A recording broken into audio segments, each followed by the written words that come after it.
નમસ્કાર વિદ્યાર્થી મિત્રો. હવે અહીં એક દ્વિઘાત સમીકરણ આપેલું છે અને એના બીજ શોધવાના છે. જો આમાં શું કરવાનું એ વિચારી અને તમે વિડીયો પોઝ કરીને ગણતરી કરો. હું ગણતરી કરું પછી સાથે મેળવી લેજો. જોઈએ આપણે અહીંયા કેલ્ક્યુલેશન લખીએ, બરાબર છે? તો શું કેલ્ક્યુલેશન કરશું? અહીંયા જુઓ તો આપણે લખી શકીએ કે x plus 1 minus 6 is equal to 0. માટે શું થશે?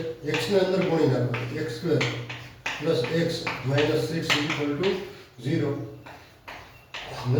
પ્લસ 1 મધ્યમ પદ છે. મધ્યમ પદના બે ભાગ પડી શકે. કયા કયા ભાગ પડશે?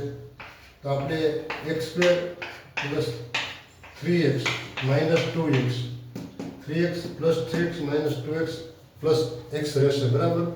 અને માઇનસ 6 પણ થઈ જાય છે, ઇઝ ઇક્વલ ટુ 0 આપી શકાય. માટે શું થાય? x કોમન કાઢો તો x પ્લસ 3 રહે. અચ્છા, માઇનસ 2 કોમન કાઢો, x પ્લસ 3 રહે.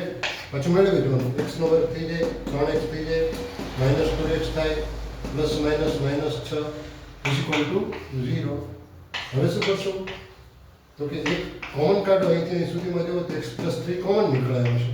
x પ્લસ 3 ને કોમન કાઢી લેવાના છે. x માઇનસ 2 વધશે બીજા કાઉન્સમાં. હવે બંને કાઉન્સને તમે 0 આપી દો.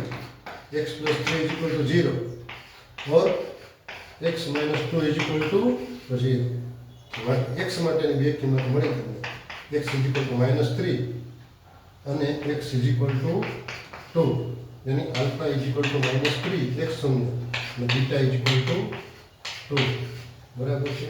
જોવા કે જે મધ્યમ પદના ભાગ પાડ્યા છે એનાથી બીજ ઉલટા થઈ જાય. વધતા છે તો ઓછા થઈ જાય, ઓછા છે વધતા થઈ જાય. ઓકે.